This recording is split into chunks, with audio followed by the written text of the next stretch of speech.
មានញាតិញោមគាត់ចង់ដឹងថាតើទេសភាពនៅខាងលើភ្នំហ្នឹងស្អាតប៉ុណ្ណាហើយនេះគឺជាវីដេអូដែលអាត្មាភាពថតដោយដ្រូន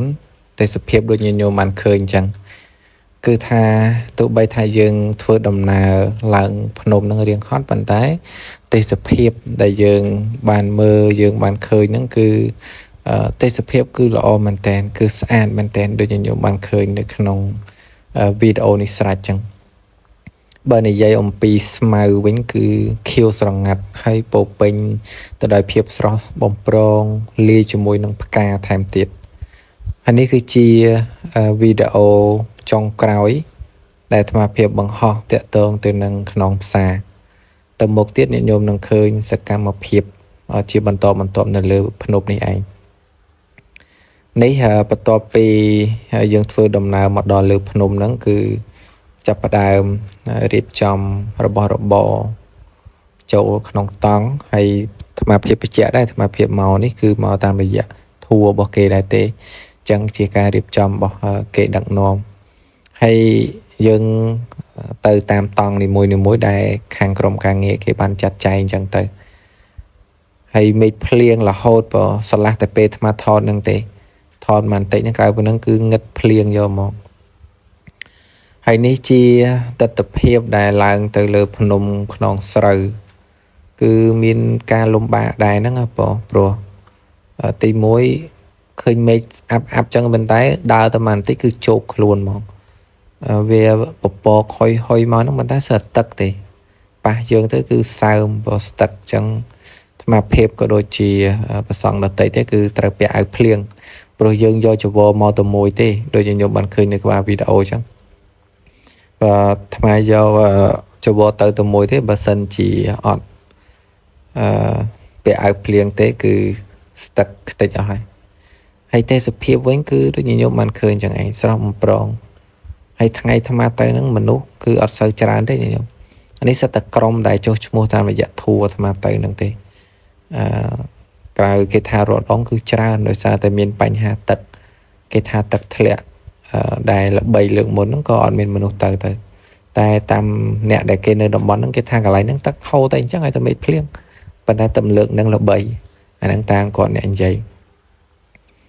ហើយញាតិញោមដែលចង់ទៅអត់មានអីលំបាកទេបងឲ្យតែយើងព្យាយាមដើរទៅហើយរបស់របរអីគឺផ្ញើគេទៅ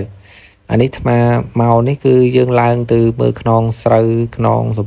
ខ្នងផ្សារអញ្ចឹងយើងអត់បានយកអីមកតាមទេយើងទុកកន្លែងយើងសឹងកន្លែងគេងហ្នឹងទៅនឹងតង់យើងនោះអីវ៉ាន់អញ្ចឹងយើងកាន់តែទឹកមកដបឬក៏អ្វីដែលយើងនេះទៅហើយថ្មឡើងមកពេលព្រឹកទេធ្វើដំណើរមកពេលព្រឹកហើយមានអ្នកខ្លះគេហាត់ប្រាណរត់ចុះទៅវិញអ្នកខ្លះឡើងមកអញ្ចឹងទៅបងហើយថ្មភាពដូចញោមបានឃើញអញ្ចឹងថ្មដើរថតច្រើនពេកអញ្ចឹងពេលខ្លះរត់ពេលខ្លះទៅក៏ដើរមកលឿនជាងគេដើម្បីបានចាប់សកម្មភាពវីដេអូទុកជាអនុស្សាវរីយ៍ផុសកំសាន្តអញ្ចឹងហើយបើនិយាយអំពីឧបសគ្គគឺទី1អ្វីដែលយើងត្រៀមពេលឡើងភ្នំគឺស្បែកជើងបទពិសោធន៍របស់អាត្មាស្បែកជើងហ្នឹងគឺសំខាន់បំផុតហើយបើសិនជាយើងពាក់ស្បែកជើងអត់ត្រូវទេគឺល្អិលពិបាកដើរណាអញ្ចឹងទី1គឺស្បែកជើងធ្វើម៉េចលៃស្បែកជើងធ្វើម៉េចឲ្យស្បែកជើងដែលល្អស្បែកជើងដែលមានអាកលុកកលៈវាអាងាំវាណាញញោមឲ្យជន់ទៅត្រូវបើស្បែកជើងមកអាឡងគឺដើរល្អិលពេញនឹងឯងបងហើយអាត្មាទៅហ្នឹងគឺ2ឡានក្រុងមិនមែនមកប៉ុណ្ណឹងទេច្រើនប៉ុន្តែដោយសារអ្នកខ្លះគេអត់ឡើងទេមានមេឃភ្លៀងមានមេឃអីចឹងទៅគេអត់ឡើងទេបងដោយសារខ្លាចខ្ជុះអីចឹងទៅខ្លាំងទេចឹងគេអត់ឡើងហើយណាមួយឡើងមកពីក្រោមទៅវាហត់ខ្លាំងដែរហើយសម្រាប់អាត្មាអត់សូវអីប្រហែលទេព្រោះអាត្មាដើរច្រើនដែរហើយអ្នកទៅហ្នឹងស្អាតអ្នកតស៊ូហើយបងចង់ឃើញក្នុងស្រូវក្នុងផ្សារព្រោះបើយើងអត់ទៅទេខាតមានន័យថាយើងបានទៅមើលនៅក្នុងសំពៅហ្នឹងឯងអត់បានទៅក្នុងផ្សារទេព្រោះជាងកន្លែងយើងគេងគឺគេងនៅក្នុងសំពៅមិនមែនគេងនៅក្នុងផ្សារទេអាត្មាមកដំបងអាត្មាច្រឡំដែរ ស្មានតែយើងទៅហ្នឹងគឺខ្នងផ្សារហ្មងតែក៏ពិតមិនមែនទេខ្ញុំវាមានខ្នងស្រូវខ្នងសំពៅខ្នងផ្សារអីចឹងណាវាមានហូរហែអញ្ចឹងយើងត្រូវធ្វើដំណើរទៅទៀតកន្លែងដែលយើងត្រូវនេះហ្នឹងហើយដូចប្អូនមែននេះគាត់កាន់មីអញ្ចឹងទៅយកទៅហូបនៅលើហ្នឹងទៅព្រោះយើងទៅពេលព្រឹកអត់ទាន់អាហារទេហើយសម្រាប់អាត្មាគឺអត់ទាន់ឆាន់ដែរតមកវិញដូចញញោមបានឃើញគាត់ដើរអញ្ចឹងគឺស្បែកជើងសំខាន់បំផុតបើស្បែកជើងអត់នេះទេគឺល្អលពិបាកដែរណាសូម្បីតែអាត្មាភាពអាត្មារហូតមកដល់ឥឡូវហ្នឹងគឺអាត្មាឈឺមេជើងអាត្មាហ្នឹងគឺស្អុយទាំងពីរដោយសារបុកជាមួយស្បែកជើងរហូតមកដល់ឥឡូវហ្នឹងគឺខ្ទាំឈាមខ្ទាំនេះហ្នឹងឈាមហ្នឹងនៅកកនៅខ្ចកហ្នឹងឯងហើយមើលញាតិញោមឃើញគឺគេបោះតង់បោះអីហែតាមផ្លូវចឹងទៅហើយយើងធ្វើដំណើរទៅគេបោះតង់ទៅហើយពីខ្នងសំពៅកន្លែងយើងសម្រានហ្នឹងទៅដល់ខ្នងស្រូវខ្នងផ្សារហ្នឹងឆ្ងាយដែរញោមបើដើរប្រើពេល2 3 4ម៉ោងដែរហ្នឹងមិនធម្មតាទេចឹងបើចង់បានពេលវេលាសមស្របក្នុងការដើរតើយើងចំណាយពេលពីយប់3ថ្ងៃទាំងការធ្វើដំណើរចេញពីភ្នំពេញទៅព្រោះអាត្មាភាពទៅតែមួយយប់ទេមួយយប់2ថ្ងៃអញ្ចឹងរយៈពេលខ្លីហើយដើរក៏អត់បានច្រើនដែរបងហើយបើសិនជាយើងទៅថ្ងៃទី1ឧទាហរណ៍ព្រឹកឡើងមេឃភ្លៀងទៀតគឺអត់បានទៅណាទេអត់បានទៅណាតែម្ដងអញ្ចឹងទាមទារឲ្យយើងមានពេលវេលាគ្រប់គ្រាន់មានកម្លាំងគ្រប់គ្រាន់មានសម្ភារៈគ្រប់គ្រាន់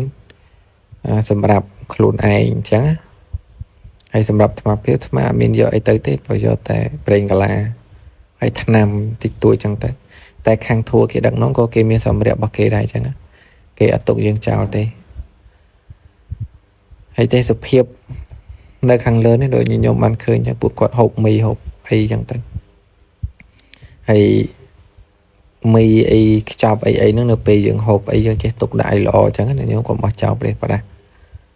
កុំឲ្យនេះអ្នកទៅក្រោយទៅអត់បានវាអារម្មណ៍អត់ល្អនៅពេលឃើញសម្រាមចឹងហើយនេះពួកគាត់ចាប់ផ្ដើមរៀបចំថតលេងចឹងទៅហើយអាត្មាភាពទៅហ្នឹងគឺមេចុះអាប់ចឹងរហូតបងមើលអីអត់បានឃើញទេអត់បានឃើញទេសភាពហើយនេះទេសភាពនៅក្នុងសំពៅគឺស្អាតហើយកន្លែងអាត្មាទៅនឹងក្នុងស្រូវក៏ស្អាតដែរប៉ុន្តែគាត់ថាវាចុះអាប់ដូចខ្ញុំឃើញអញ្ចឹងចុះអាប់មកម្ដងគឺភ្លៀងយកមកហើយនេះមេចាប់ដើមខ្ជុះឧបសគ្គហ្នឹងគឺខ្ជុះអញ្ចឹងបើសម្រាប់អាត្មាអាត្មាលើកទឹកចិត្តឲ្យទៅខែ6អាត្មាគិតថាល្អហើយអាត្មាសួរកាយគេដែរគេថាខែ6ដើមខែ6យល់ក្នុងខែ6មកគឺទេសភាពស្អាតហើយអត់មានភ្លៀងទេកម្រណាកម្រប៉ះភ្លៀងណាមេថាគឺជារដូវមួយដែលយើងទៅបានមើលថ្ងៃលិចថ្ងៃរះទៀតអត់មែនទៅងឹតឈឹងអញ្ចឹងទេទៅខែ6ហើយនឹងមួយទៀតបើសិនជាយើងចង់មើលអាស្មៅនឹងពណ៌ក្រហមគឺទៅខែ11ហើយនេះប្រសង់លោកជាប់ជើងព្រោះដើរទៅណារួចទេគឺជាប់នៅនឹងហើយឡើងមកនឹងគេទៅគ្រាឡើង3នាក់រត់ឡើងមកដល់ហើយដូចខ្ញុំបានឃើញចឹងអាប់ពេញហ្នឹងហើយអាប់ភ្លៀងហ្នឹងឯងខ្ជុះថ្ងៃអាត្មាទៅហ្នឹងគឺខ្ជុះហើយទៅចឹងគេមានអាហារមានអីហើយប្រសងអត់មានអាហារអីទេបើឆានភេសជ្ជៈហ្នឹងអាត្មាឆានតែស្ទីងអស់ឡើង3 4កំប៉ុងហើយនេះកាត់យប់មិនយប់អីទេបើល្ងាចតែហ្នឹងប៉ុន្តែមេឃចាប់ផ្ដើមខ្ជុះដូចខ្ញុំឃើញចឹងចុះអាប់ចុះអីពេញហ្នឹងហើយអាត្មាចេញមកថតគេចូលអស់ហើយបើដូចខ្ញុំឃើញស្ងាត់ជ្រាបអាត្មាចាដាក់ថតវីដេអូចឹងទៅទុកអនុស្សាវរីយ៍ផងហើយអាត្មាចេញមកហ្នឹងក៏ពិតចេញមកហាលយវទេហើយយវហ្នឹងក៏ភ្ញាក់ឡើងគឺទៅទឹកអស់លេងអាត្មាហាលនៅក្នុងរោងគេប៉ុន្តែភ្លៀងហ្នឹងវាខ្លាំងវាសាចពេញហ្នឹងឯងហើយតង់មួយហ្នឹងគឺគេចាប់ផ្ដើម ចូលទៅតាមតង់ហ្នឹងទៅហើយនេះទស្សនវិជ្ជានេះមុននឹងខ្ជុះហ្នឹងហើយដូចខ្ញុំបានឃើញហ្នឹងគឺស្មៅខៀវងាត់ហើយមើលគ្នាមិនចង់ឃើញទេប៉ុន្តែគេចាប់ដើមដើរមកវិញនៅពេលដែលយើងដើរទៅមើលផ្កាស្មៅដើរទៅមើលអីនៅលើក្នុងសំពៅហ្នឹងគឺមានមេឃចុះអាប់ចឹងមើលគ្នាអត់ចង់ឃើញទេហើយថ្ងៃដែលអាត្មាទៅហ្នឹងអ្វីដែលអាត្មាចាប់អារម្មណ៍ជាងគេគឺទេសភាពនឹងឯងហើយនឹងព្រៃភ្នំផ្កាស្មៅអីហ្នឹងគឺទៅធ្វើឲ្យយើងមានអារម្មណ៍ថាស្រស់ស្រាយទៅបីហត់យ៉ាងម៉េចក៏ដោយអានេះសម្រាប់អ្នកដែលស្រឡាញ់ទេសភាពបែបព្រៃភ្នំដែរបងហើយនេះក្រុមពួកគាត់ចាប់ផ្ដើមឡើងទៅលើឡើងទៅថតអាពេលមេឃចុះអាប់ហ្នឹងអត់ស្អាតទេណាញាតិញោមបើមើលអីខ្ញុំឃើញទេយើងមើលតែភ្នែកហ្នឹងអាចរៀងស្អាតតែថាថតក្នុងទូរស័ព្ទទៀតមើលអត់ឃើញទេហើយពួកគាត់នឹងចាប់ផ្ដើមនាំគ្នាទៅព្រោះអត់មានពេលបងព្រោះយើងទៅតែមួយយប់2ថ្ងៃអញ្ចឹងគ្រាន់តែយើងធ្វើដំណើរមកមួយថ្ងៃបាទហើយយើងម៉ោង10ថ្ងៃទី2ម៉ោង10យើងចុះទៅវិញ10ព្រឹកយើងចាប់អារម្មណ៍ធ្វើដំណើរចុះទៅវិញចាំមានថាពេលដែលយើងអាចដើរលេងបានគឺតិចមែនតើតិចហើយបើមេឃងឹតមេឃភ្លៀងមេឃខ្ជុះទៀតគឺមានថាឡើងមកហើយគឺអត់មានបានធ្វើអីទេព្រោះនៅតែក្នុងតង់ហ្នឹងតែអញ្ចឹងបានអាត្មារីកមិនថាឲ្យទៅខែ6ឬក៏ខែ11អាហ្នឹងគឺល្អបំផុតហើយឬក៏ខែ10អីចឹងទៅខែ9ខែ10វានៅមានខ្ជុះម្ដងការហើយបើញាតិញោមចង់ទៅញាតិញោមអាចស្រាវជ្រាវមើលទៅអាត្មាមិនរីខមមិនធួដឹកនាំមួយណាទេយើងចង់ទៅស្រាវជ្រាវមើលខ្លួនឯងទៅវាយដាក់ថាក្នុងផ្សារក្នុងសំពៅអីចឹងទៅចេញមកហើយបងគេអ្នកដឹកនាំទៅហ្នឹងហើយតើតើនឹងតម្លៃអីគឺมันច្រើនអីបានទេមកសំលមមយើងអាចទៅបានតាមធัวខ្លះក៏រៀងតម្លៃថ្លៃធัวខ្លះក៏ថោកអីចឹងតាមដែលគេផ្ដល់ឲ្យយើងឧទាហរណ៍យើងតម្លៃហ្នឹងគេផ្ដល់អីខ្លះហើយតម្លៃលើហ្នឹងគេផ្ដល់ឲ្យអីខ្លះចឹងតាក់ទងនឹងតង់អីហ្នឹងគេឲ្យយើងគេង1 2នាក់ហើយបើយើងចង់គេងម្នាក់ឯងគេគិតតម្លៃផ្សេងចឹងហើយនេះខ្ញុំឃើញយ៉ាងនេះពួកគាត់ដើរទៅនេះដើរទៅព្រោះយើងគិតថាអស់ពេលព្រោះអត់មានពេលថតទៀតទេអត់ដឹងបើព្រឹកស្អែកហ្នឹងយើងត្រូវត្រឡប់មកវិញហើយម៉ោង10អីហ្នឹងចឹងបើសិនជាព្រឹកហ្នឹងអត់មានអីមើលទៀតគឺចប់ហើយនេះប្រសង់លោកទៅចូលរួម